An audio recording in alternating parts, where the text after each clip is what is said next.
안녕하세요. 요즘 우리 아이들의 글쓰기 교육에 관심 많으시죠? 저 또한 아이를 키우는 엄마로서 초등식이 가장 집중하는 교육이 바로 글쓰기입니다. 그런데 우리 아이들 글쓰기 힘들어하지 않나요? 도대체 왜 아이들이 이렇게 글 쓰는 걸 힘들어하게 된 걸까요? 여러 전문가들이 여러 원인들을 내놓고 있습니다. 이렇게 하나하나 살펴보면은 스마트폰 사용이 많아지면서 지금의 이 디지털 시대 환경을 이야기하시는 분들도 계시고요. 스마트폰 사용뿐만이 아니라 여러 과목들 선행 학습들이 이어지면서 워낙 또 바쁘다 보니까 독서할 시간이 또 짧아졌고, 거기다가 또 독서를 한다고 하더라도 잘못된 독서로 인해서 이렇게 글쓰기도 힘들어하고, 무엇보다도 이제 문해력이 떨어지고 있다. 거기다가 우리말 같은 경우는 70% 이상이 한자어인데 한자어에 대한 어떤 관심은 멀어지고 있고, 그러니 당연히 읽는 것뿐만이 아니라 쓰는 것 또한 어려울 수밖에 없다는 것이죠. 실제 저도 초등, 중등 이제 친구들 논술 지도를 하고 있는데요.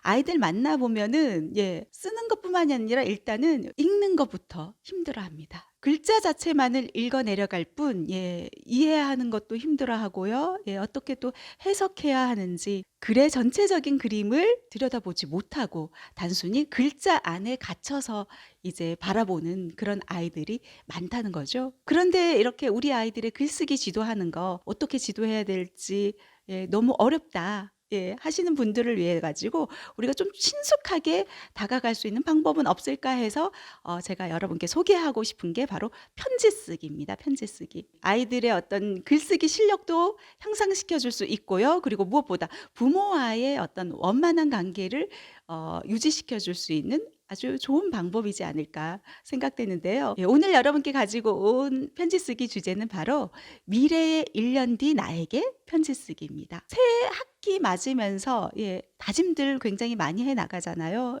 나는 원래 이런 4학년이 될 거야. 나는 원래 이런 5학년이 될 거야 하면서 다짐들을 해 나갈 거란 말이에요. 그래서 내가 꿈꾸는 4학년의 모습, 그 4학년의 모습은 이렇다 해가지고 그 미래의 1년 뒤에 나에게 한번 편지를 써보는 겁니다. 단순히 아이들만 쓰는 게 아니고요. 우리 부모님도 아이와 함께 같이 써 나가는 건 어떨까? 그런 생각을 해봤습니다. 실제 저도요, 4학년 아들, 그리고 이제 초등학교 1학년 아들, 두 아들을 키우고 있는데요.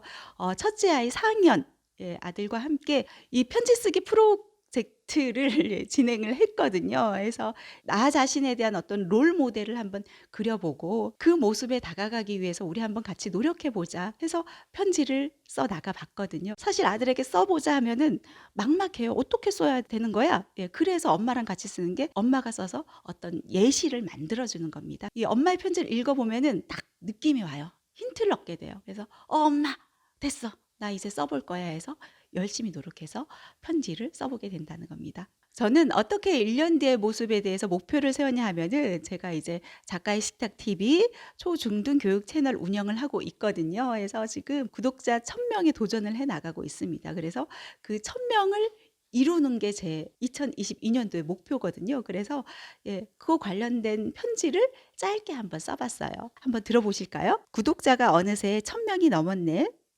1000이란 숫자. 예전에 정말 꿈의 숫자였잖아.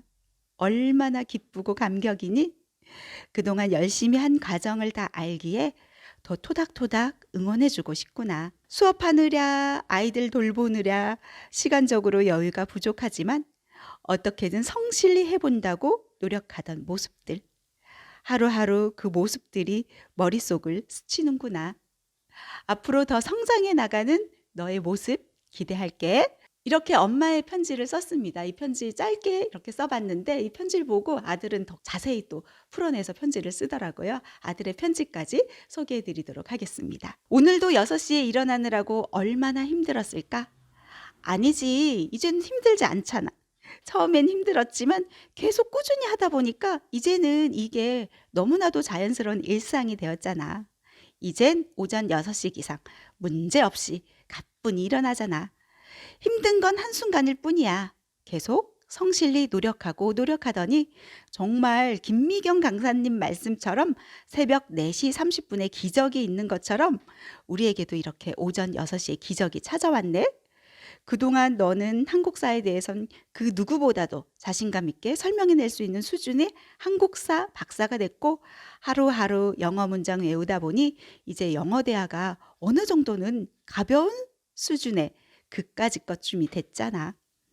올 한 해 너희 가정이 만들어낸 이 결과물들 어때? 만족스럽니?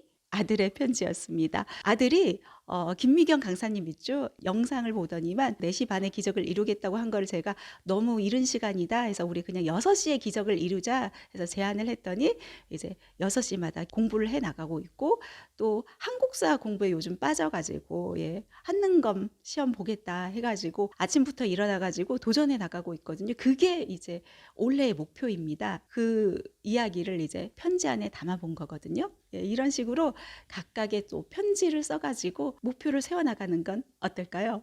그냥 단순히 올해로 그치는 게 아니라 매년 한번 시도해 보는 거예요. 그러면은 정말 이제 1년 뒤에는 편지를 꺼내서 읽어보고 내가 정말 이 모습에 가까워졌는지 무엇이 또 방해가 됐기 때문에 어떤 노력이 부족했기 때문에 이 모습이 되지 못했을까에 대해서도 점검해보고 체크해보고 그러다 보면은 또 다른 1년 뒤 나에게 편지를 쓰면서 좀 더 세세하게 또 다른 어떤 나의 롤 모델을 그려나가게 되고 좀 더 열심히 노력해 나가게 된다는 겁니다.